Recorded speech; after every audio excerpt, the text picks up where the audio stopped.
Sarajevo, a cultural metropolis that is centuries old. The city is home to Muslims, Christians, and Jews.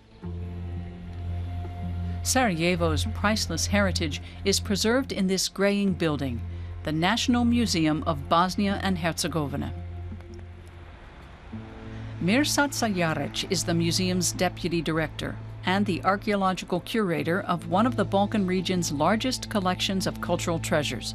But the job does have its problems.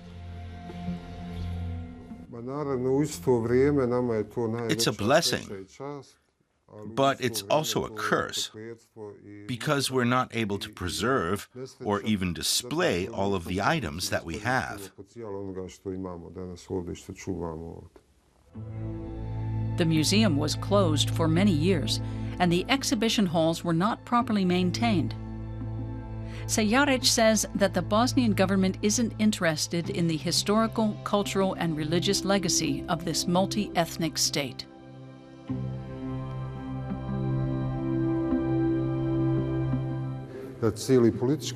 Our entire political system is structured so that only a handful of people have power and can do what they want.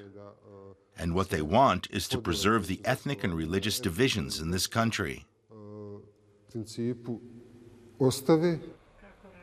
3 years ago, Sajaric and the museum director, Marica Filipovic, experienced the effects of that policy firsthand. The government cut off funding for the museum, so for the first time in 100 years, it had to shut down. More than 60 employees lost their jobs.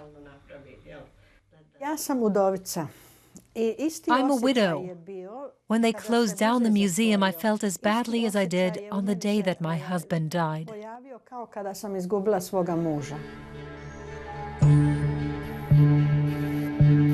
So the lights at the museum were turned off. But the government hadn't counted on the determination of Sajaric and his colleagues. They stayed on the job without pay. They guard the museum against break-ins, and they keep the exhibits clean. It's a labor of love.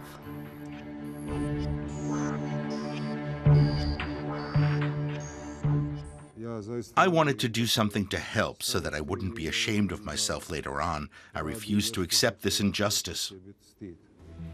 One of Sajaric's responsibilities is to look after this magnificent Jewish manuscript from the 15th century. Worth millions of euros, its historical value is incalculable. The fact that a Muslim is responsible for its safekeeping underlines the ethnic diversity of this society. This represents the best example of what Bosnia used to be and what it should be today. Bosnia was a place where people from different ethnic groups, religions, cultures, and civilizations lived together for centuries. The museum director says that the feeling of national cohesion was destroyed 20 years ago in the Bosnian War. To make her point clear, she takes us to a place in the Sarajevo suburbs.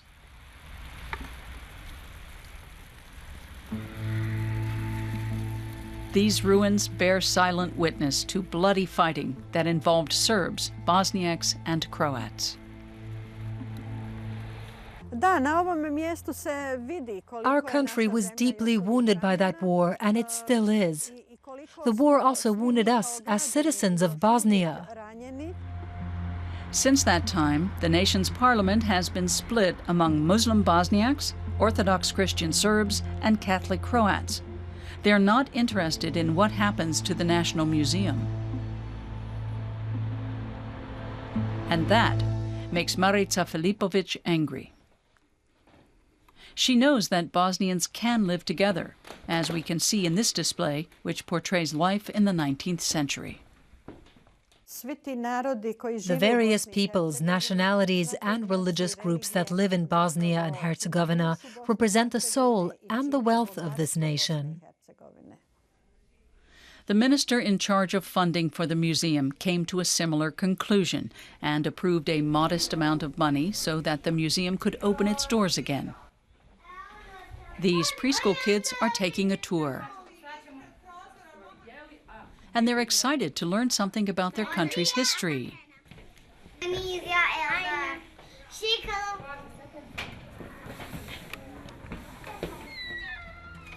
Mirsad Sayaric can once again put his professional skills to good use. This is why he became an archaeologist, to study the historical legacy of Bosnia and Herzegovina and the Christians, Muslims, and Jews who live there.